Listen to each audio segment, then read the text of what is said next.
This final season of Cruise Through HTX is focused on powerhouse pet owners, and who better to bring in than the guy my dog knows as Uncle Andy. Today, you're going to meet the former oil and gas exec who walked away from a cushy global program director gig, turned a house full of rescues into Fido's home, and proved you can build a serious business around your obsession with dogs.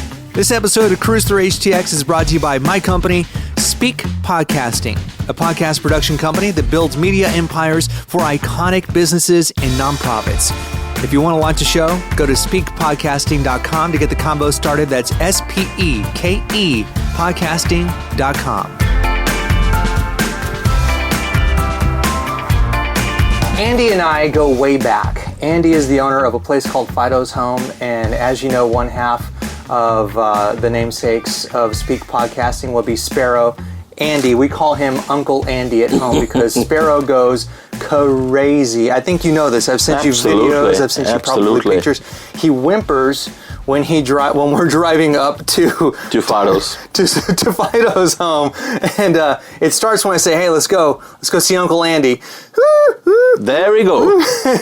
But I'm glad to hear, as a business owner with a passion for dogs, when clients say, my dog has a passion, like when they hear my name or Fido's, they go crazy. That means I'm doing something right. Oh, absolutely. I'm doing something perfect. It's not because they hate you. Right. Yeah. But first of all, thank you very much, mate. Oh, sure. Getting me for the show. Yeah. It's fantastic. We've been talking for the last 2 years. Yeah. Finally, we're here. We obviously are friends and we talk a lot. You do more than just take care of our dog. You love our dog, and it's obvious you do.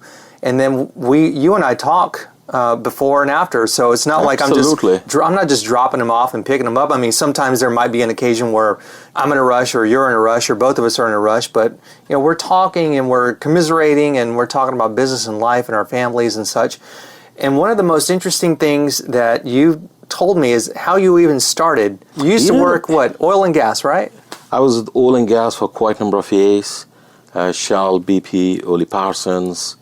Accenture was my last job, corporate side. Working in the corporate side for 25 years, you get burnt off. Travel is bloody nasty. Mm-hmm. Then one day something struck my mind. Because me and my wife were doing rescue for quite a number of years, almost for 20 years. Mm-hmm.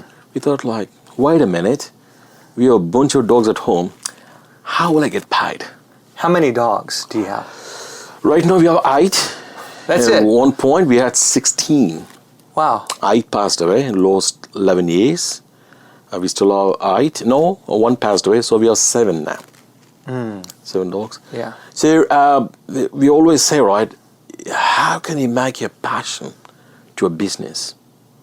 That's what I tried. Giant leap of faith. So all right, I don't have any business experience in my life. Corporate, great. But I said, you know what? Rat race. I'm done. Giant leap of faith. I said, let me start. 3 months. Quit my job in Accenture. I was a global program director. Change, program management side. And what is that when you say global program director? We have a lot of programs around different clients. Shell, BP is my client. It's like project management, IT, consulting. Right. So it was a great job, fantastic.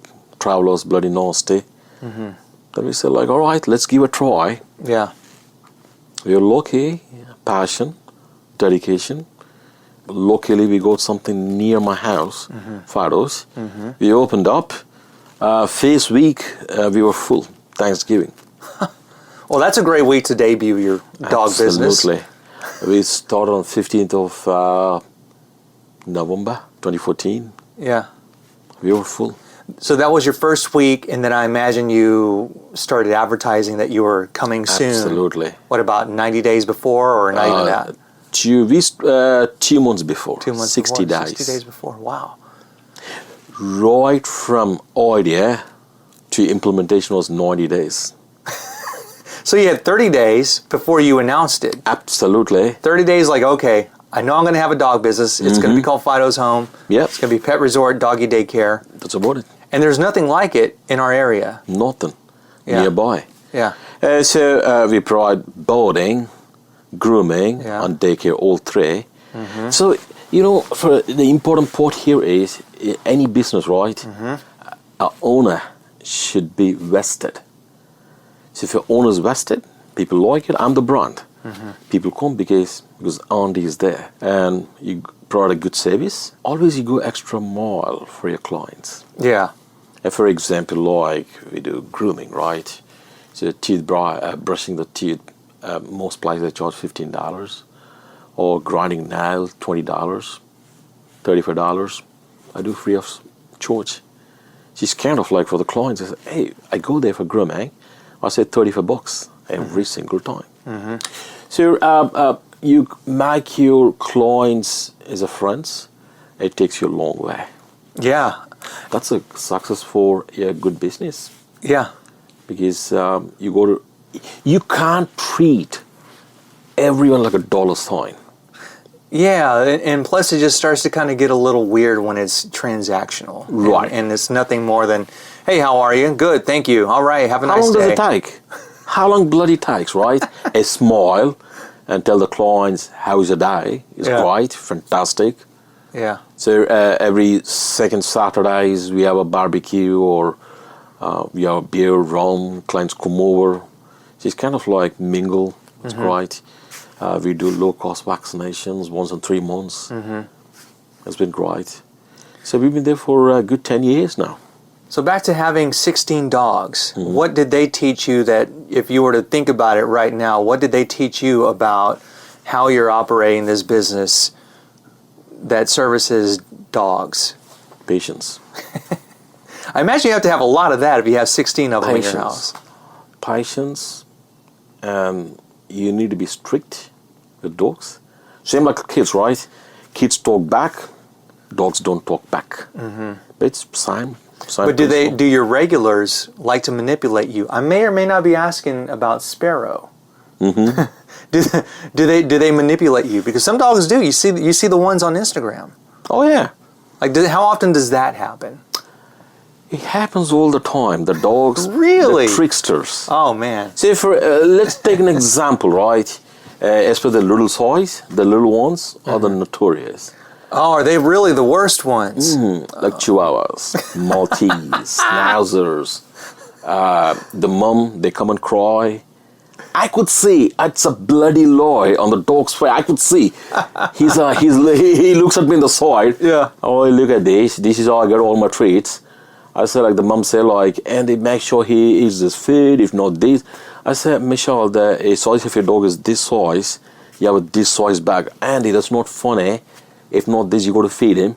The moment the mum walks out, the dog face changes. It's like, is she gone? I say, she's gone. Put the disco light, the party starts. It's a lot of my clients, they say, how my dogs listen to you, Andy. They don't listen to us. Oh. Yeah. Wow. But you know the funniest part? Your dog listen to me, not my own, at home. When I go back home, I say, McQueen, don't do it. He'll exactly do it what I say. Don't go to the left. He'll go to the left. Yeah. So it's like kids, right? They go to school, teacher say, Andy, Alfred, don't do this. We don't do that. You go back home, mom and dad said, don't do it. We do it. That is great. It doesn't surprise me, though. It's not at all. You see enough videos on the internet, you're like, yeah, dogs are totally capable of that. They're tricksters. They're so much smarter than we think they are. They're very smart when you're in close quarters.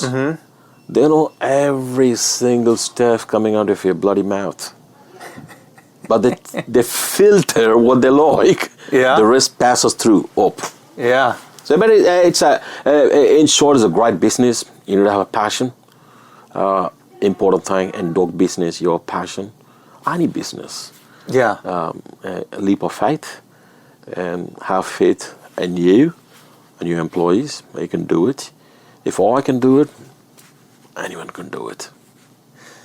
You know, you're my second friend that has a dog themed business. I have another one who has a pet taxi service. So it's like, think Lyft, but for dogs. Right. And I'd love to get your thoughts too, because the stereotype would obviously be, well, Ron, you drive pets around all day for a living. You've got to have an easy job. So Andy, the stereotype is, all you do is work with dogs. It's just nothing but play, right? Most likely wrong, even though you enjoy it, you're passionate about it. Mm-hmm. So what is something that people might get wrong about having a dog-themed business if they want to leave corporate America too and start something like what you've done? Patience. That's it, huh? Patience, passion, dedication. These three are very important. Keep in mind, dogs, kids like you say some stuff, they listen. Dogs don't listen. I mean, they do listen, but end of the day, they're dogs. They're animals. Yeah, exactly. They'll do what they like. Yeah. So you need to be strict. You need to be, it's time to play, Yeah. time to rest, Yeah. time to eat. And some dogs, they don't want to eat. They strike. You know why? They want treats. They want bloody treats all day long. Some of our clients say, Andy, do me a favor. He's going to stay for a couple of weeks. Can you wean down on his habits? I mean, we do get a lot of clients daycare. That's easy. But if you're coming for boarding for 3 weeks, it's not like switch on, switch off, light. So consistency. So you need to be consistent. Then things might change. So anyone come from the corporate side or any field want to be in the dog business, always say patience, passion, dedication, consistency. These four are the important factors. But you got to keep in mind what direction you want to go by. Do you want to be in the boarding service like dog hotel? Do you want to be in the grooming services? Or you want to be just a daycare? Because I do all three. Because me and my wife did for 25 years of dog rescue. So you come across different sizes of dogs, big, small, medium size. Some are aggressive, right? Some are docile, some are fun to play with. So you need to have the background. It's not like I have one pet at home right now. I want to open a dog boarding. That doesn't seem like that would work. That's no. Your daily experience with one dog Just one. would Yours. not translate well to managing a business involving dozens of pets. Keep in mind, it's a lot of work. Yeah. The background, because 7 days a week, a lot of sacrifice with your family. Yeah. For example, like let's take like Thanksgiving, Christmas, July 4th, spring break. There is none. There's none for me. Right. Because if you, Alfreda, you come and say, Andy, Christmas I'm going to drop Sparrow. I said like, then you ask me, so what's your plan for Christmas, Andy? Well, if Sparrow's here, I got to be bloody here. So it's a lot of sacrifice. Yeah. Any small business. Yeah. Oh, absolutely. Dana White from UFC has nailed it, because he basically said in a maybe a less PC way than you just did, there are no holidays, there are no weekends. Not at all. When you're a business owner, it's all you. It is Absolutely. all you. And when you have that drive and that ambition, that passion to make a difference, then that's what keeps the fire burning. For him, it was UFC. For you, it's dogs. For me, it's podcasting. Absolutely. And so it's for anyone, right? And it doesn't feel like it. It doesn't feel like, oh man, you know what? I did miss Johnny's barbecue on 4th of July. No, it's I get to do this. Correct. Yeah. So, but still, you need to have a work-life balance. I still ride my motorcycles. Yeah. I go cross country, all Yes. right? So they always keep in mind my Right. business is seasonal. It's kind of like, let's take Jan right now. It's a perfect month. End of Jan, Feb, perfect month. Go for long rides, cross country on my BMW. Yeah. So on my Ducatis or my Harleys, I can ride it. Then September, October is a dead month. It's a perfect time for vacation. Yeah. See, even with my family, I go on vacation. It's not like I don't go with them. It's still like, it's all how you manage. Yeah. You can have a business, but still you can have a life. It's centering what you love to do for a living, centering it around your personal life and your family. So the business revolves around your family. if I were to guess, if you're quote unquote doing it right, the business revolves around your family and your lifestyle, and the business doesn't necessarily dictate your life. Absolutely. Any business at the first couple of years, first 4 to 5 years, Yeah. you got to dedicate your life. Oh yeah, because you're in grind mode, you're building. You either make it or you break it. Yeah. Either you can make it or you break it. Yeah. So it's kind of the first 5 years is very crucial. Yeah. So I mean the same stuff for 5 years. Yeah. In spite of Harvey, in spite of COVID, still we are here. So it's through that, my commercial real estate with my brokers Berkshire Hathaway. So I get a lot of clients. Yeah. You're running 2 business out of 1 business. Right. It's great. Networking, fantastic. I love it. If you're kind of person who like to talk a lot, love dogs, passion, it's a great business. I mean, I feel I was very lucky. Took my passion and I made business out of it. That's a brilliant part. And I am so happy that you did, because I could not imagine trusting anybody else to take care of our boy. That. Yeah, I really appreciate that. And it's an honor to get to be your friend as well. Again, it's beyond just taking care of the dog. And I'm really glad that we were able to make this podcast happen in our final season of Cruise Through HTX, and I really appreciate your time, man. Absolutely, mate. All right. It was brilliant. Thank you. Thank you very much. Yeah.